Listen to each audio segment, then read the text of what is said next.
years, and I am, as the big giant sign behind me says, Acting Senior Associate Dean of the college and Director of the Office of Pluralism and Leadership. And yes, I am a recovering helicopter parent. Despite a professional career in higher education for the better part of the past 20 years, 10 years of which I was a professor where I studied and taught college student development, I became a helicopter parent the day I dropped my daughter, who is now 25 years old, off at college 7 years ago. I swore I wouldn't do it. I had seen so many parents fall into the trap, and I had all of the research at my fingertips to remind me of the negative impacts of helicopter parenting and what it can do to hinder student development and success. Nonetheless, on my daughter's orientation day, we drove on to her new campus. Peer orientation leaders bounded out of the residence hall, welcoming her to college with bullhorns in hand. One of them saying, "Welcome, Rhode Island! Rhode Island's in the house." I thought that was incredible. Isn't that a wonderful welcome? My daughter thought it was the dumbest thing she'd ever seen in her life. Well, I had run orientation programs, so before my daughter pulled me away from this young man, I became best friends with him. So tell me, how did you get selected? How long have you been doing this? Is this your first year as an orientation counselor? And my daughter watched me with that look of disdain. You know the one where they go, "Oh my gosh, there she goes again." The one that tells you if they could crawl into a hole under a rock, they would do that. But I still made best friends with the orientation leader. As we started to settle into her room, notice that I said as we started to settle into her room, not as she started to settle, I suddenly found myself hanging curtains, making her bed. I hadn't made her bed in years. But suddenly, some strange maternal urges had me tucking in her sheets, spreading out her comforting, tidying and folding her sweaters in the closet. I tormented my husband about setting up her new computer.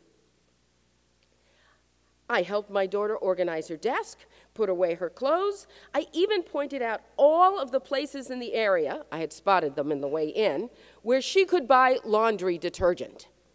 Because you know, that giant container, you know, the one that's like 128 ounces, was going to run out any day now, of course. She looked at me like some aliens had descended onto the planet and taken over her mother's body.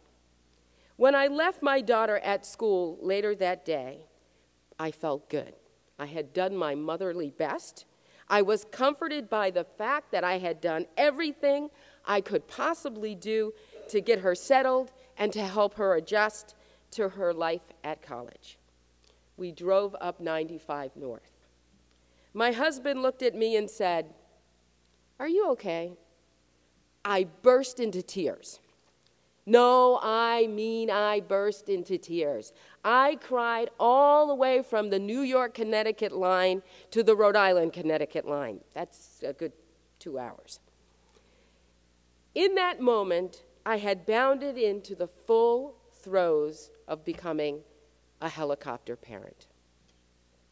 For those of you who are wondering, what is she talking about?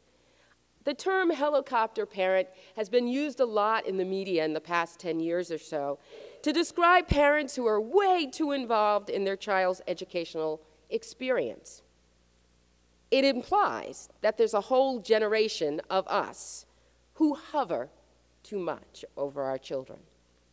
Some even describe helicopter parents as interfering in their child's life by insisting on roommate changes, editing papers online, even hiring a crew of painters and decorators to make their room more acceptable.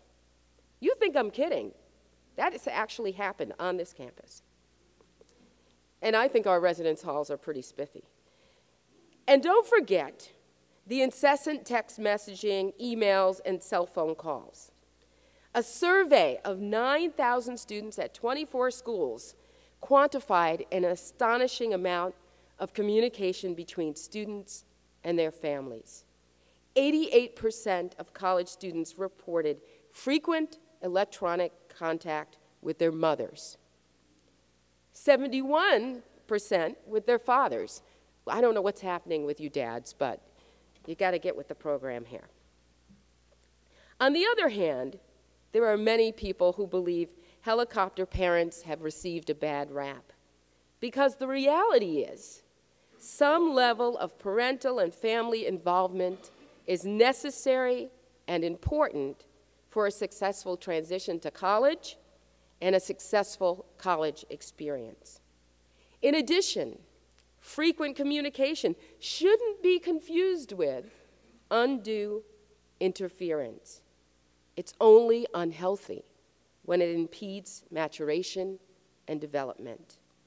So I guess the question is, where do we draw the line between helping and hovering, between coaching and controlling, between challenging them to stand on their own and supporting them to take risks? The reality is we all have the potential to be helicopter parents. And sometimes there are moments when it is our responsibility to become helicopter parents. All you have to do is remember that young adults don't have fully developed prefrontal cortex in their brain. Any neuroscientists here? That means their ability to make good decisions, to consider the consequences of their behavior, isn't fully, completely in place until around 25. I'm almost out of the woods, folks. So the trick is to distinguish between when you're truly needed and when you should challenge your son or daughter to solve problems on their own. Sometimes we need to pause before bounding into a situation like a superhero. Our kids already know that we're superheroes. That's part of our job description as parents. The one that nobody told you about, other duties as assigned where you will save your child at all costs.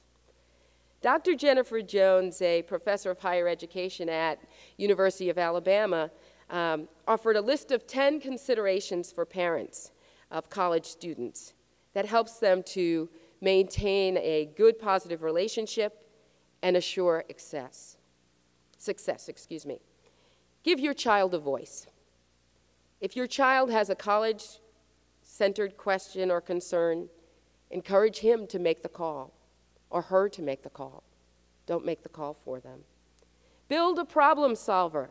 Let your child be the principal problem solver when they face challenges.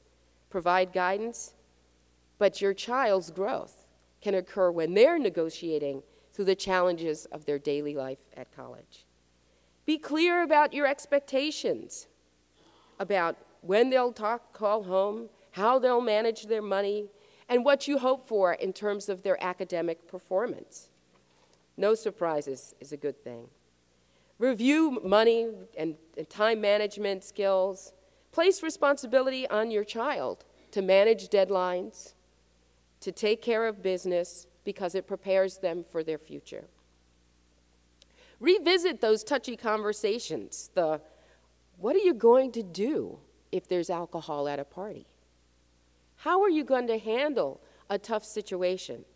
While you might think, our kids are mature, they know how to handle these things, there are students who are in their senior years who are still trying to navigate some of these issues and usually get frozen in the moment and don't know what to do. Expect drama. When drama ensues, consider the possibility that the situation may not be as bad as it sounds.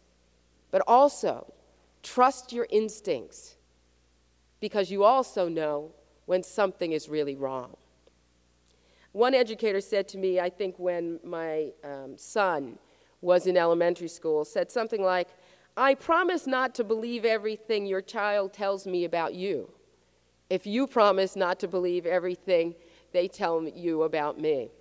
I was like, wow, that's deep. Embrace change. Remember that your child's collegiate independence is a credit to you. It's part of your success. The reality is that your child does not need you less. They just need you in a different way. And recognize that this is a transition for you. A large majority of helicopter parenting behavior stems from a lack of recognition that not only is your son or daughter going through a change, but so is you, so are you, and so are your family members. Prepare for the transition, build your support system. Know your resources. Find ways to be productively engaged in the college experience, like coming this weekend. And most importantly, remember the Parent Honor Code.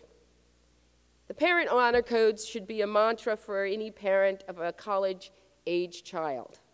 It goes something like this: on my honor, I will try to allow my child to be an adult, even if it stinks for me.